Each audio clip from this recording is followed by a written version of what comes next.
Hola chicos, ¿cómo están? Estamos nuevamente aquí en una clase de literatura y en esta ocasión para repasar un poco lo aprendido. Previamente ustedes han leído el cuento Corazón de la Torre para poder entender un poco más acerca del cuento. Bien, hay que decir algunos datos sobre Corazón de la Torre, por ejemplo, que este fue publicado en un periódico literario llamado Da Pioneer en 1846 y también se volvió a publicar en otro periódico llamado Broadway Journal en 1845. Como ustedes saben, este es un cuento asociado a la temática del terror, ¿no? Que otros también dirían cuento gótico. Muy bien, entonces nosotros comentamos un poco sobre la historia. En esta ocasión tenemos a un personaje anónimo, en realidad, porque no tenemos ningún nombre, que se ha obsesionado con el ojo, como él le llama, ojo de buitre del anciano. Entre los dos se saben que hay una buena relación, o al menos eso es lo que menciona el joven, o el narrador en este caso, y que en una cierta parte él observa algo malo en el ojo. Claro, esa es una perspectiva que él tiene. Y entonces a partir de ese momento es que justamente va a vivir un tanto perturbado, ¿no? Es decir, un tanto obsesionado con ese ojo que no lo deja en paz y que cada vez que lo mira lo pone nervioso, lo pone a temblar, ¿no? Y crea una serie de sentimientos alrededor de él constantemente. Y son sentimientos que justamente él no puede dominar y que poco a poco van acrecentándose hasta el punto de planificar el crimen, ¿no? Planifica el crimen cuidadosamente. Luego de eso, perpetra el crimen, es decir, realiza el crimen. Y como ha sido planificado, también sabía cómo tenía que desaparecer, ¿no? Despedaza el cadáver y lo esconde bajo las tablas del suelo de la casa. Sin embargo, un ruido, ¿no? Escuchado por un vecino, va a hacer de que los policías se acerquen justamente a inspeccionar qué es lo que había sucedido ahí. Está conversando con los policías, ¿no? Pero al mismo tiempo ya con el paso del cuento vamos a observar que él se va sintiendo incómodo porque no quería tener a los policías ahí. Entonces, dentro de él ya empiezan a suceder cosas, ¿no? En este caso, un ruido, un zumbido que va sintiendo él más y más y más y que se va haciendo un poco más fuerte y, y se va sintiendo un poco más que las voces justamente de los policías. Entonces, esto hace que él entre en desesperación, ¿no? Porque se iba a delatar, evidentemente. Y hasta que al final lo hace, ¿no? Se delata. Y les dice a los policías que él había sido el asesino y termina confesando lo que había hecho. Pues bien, este es el recuento que ustedes han leído por supuesto con más detalle todavía, ¿no? Con todas las descripciones que ha podido hacer Edgar Allan Poe. En un inicio podríamos nosotros percibir que la narración ha sido elaborada en base a un diálogo que en este caso el personaje anónimo está realizando hacia ciertas personas. Ahora, puede ser que este personaje esté contando la historia a alguien que evidentemente necesita saberlo, ¿no? O que necesariamente está obligado a decirlo. Entonces, podríamos deducir, por ejemplo, que el narrador está confesando su historia a un guardián, a un juez, quizá a un periodista que quiso saber sobre el caso, o a un psiquiatra para entender por qué hizo o por qué actuó de esa determinada manera. Entonces, ¿por qué se deduce eso? Por el detalle de los hechos que va contando. Él va especificando cosas, va describiendo poco a poco, sobre todo sus sentimientos y sus sentimientos asociados a ciertas acciones que él realizaba. Entonces, esta podría ser una deducción válida, ¿no? Para decir que él no le contó a cualquier persona, es decir, a un mejor amigo, ¿no? Sino a un juez, un policía o un psiquiatra, ¿no? Que evidentemente tenían mucho que ver seguramente con el caso. Ojo que es una deducción, ¿no? Es una deducción.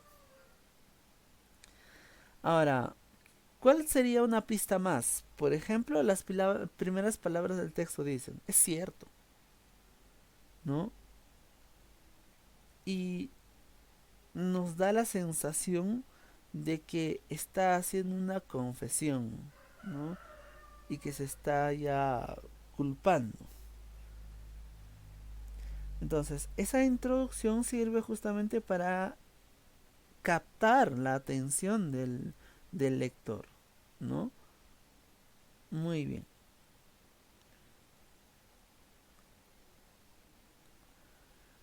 Entonces comencemos a conocer un poco de ciertos aspectos del cuento. Por ejemplo, nosotros sabemos ya que él es de género narrativo y que específicamente estamos hablando de un cuento y que temáticamente está asociado a un cuento de terror.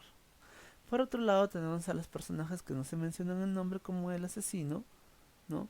Y del asesino se dice o se puede deducir que es un protagonista obsesivo, ¿no? Que entre sus principales características podrían destacar, por ejemplo, la paranoia. Y la paranoia es el hecho de sentirse atacado o perseguido por alguien. En este caso es un ojo, no se siente acechado por el ojo.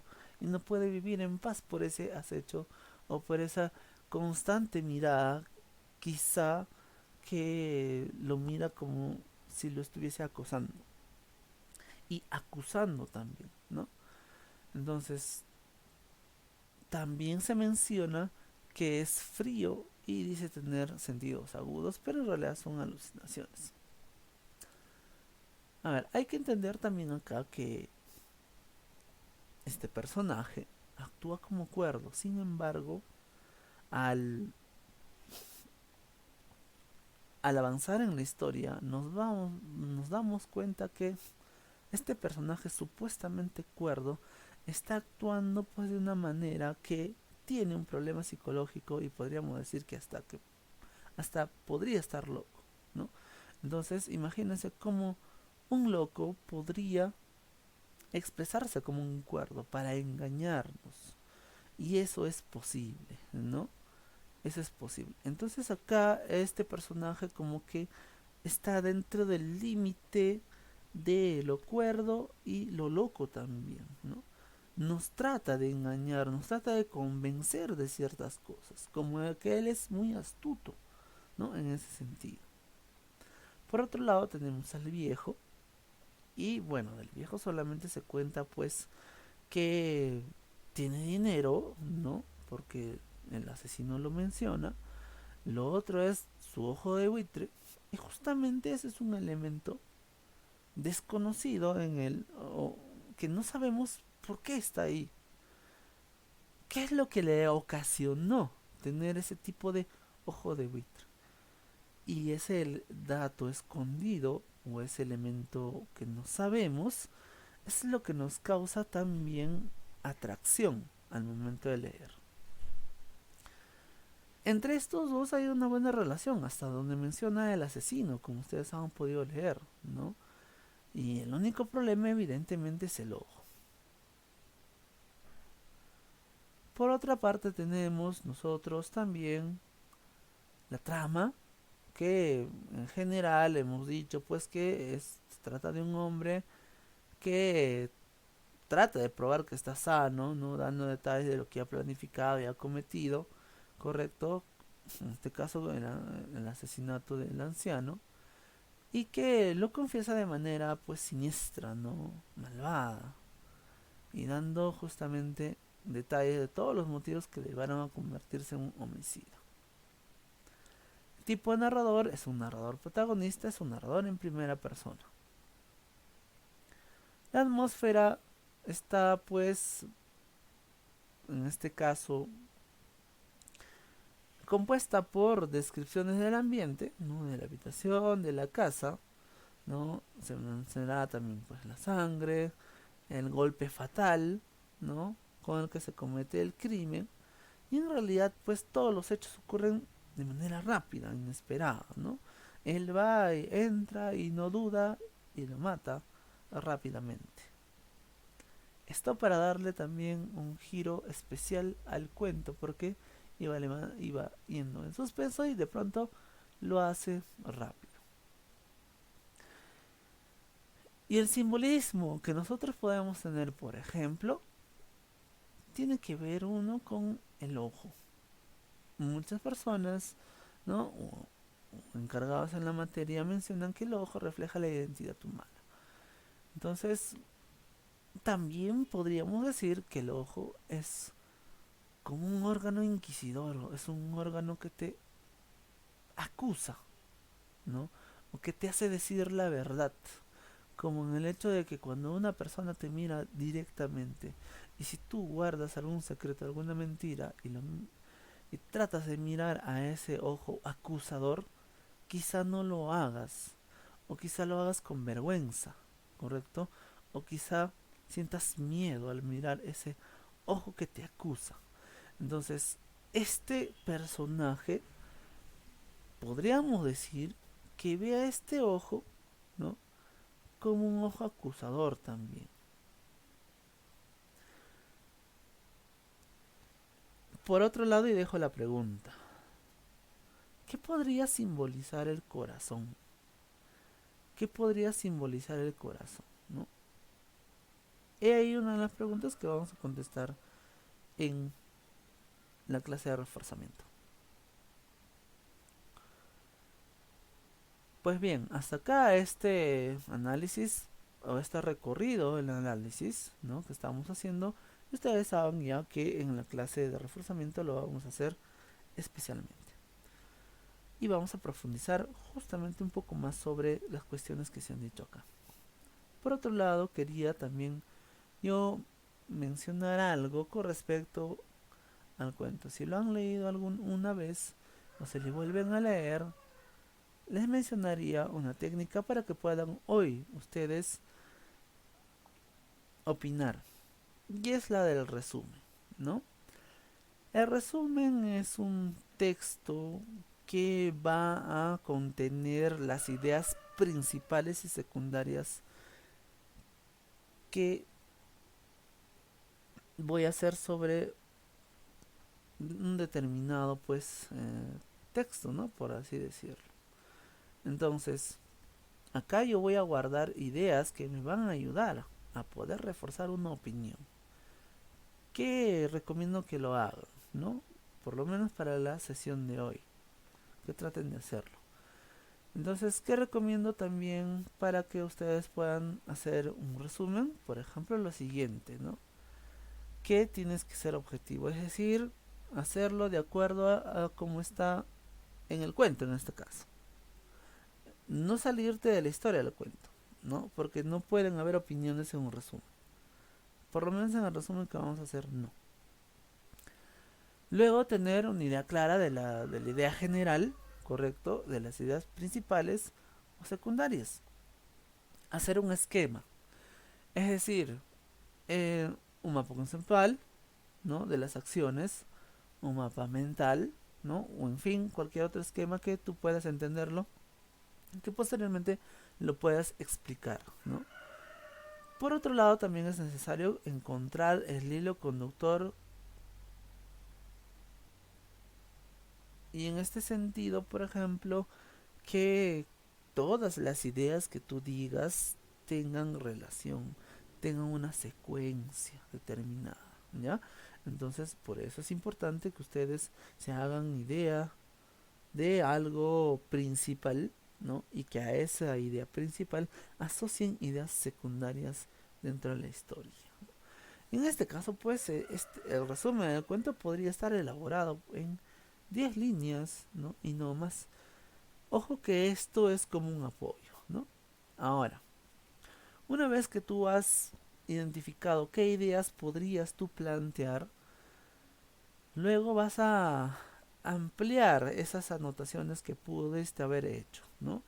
Y vas ampliándolo quizá con la misma lectura, con ciertos comentarios que yo pueda hacer, por ejemplo, ¿no? Y vas tú completando ahí las ideas. Es más, puedes redactarlo también con tus propias palabras, ¿no? Es esencial tener en el texto, tener en una hoja este resumen para que yo pueda analizarla una y otra vez y también pueda presentarla.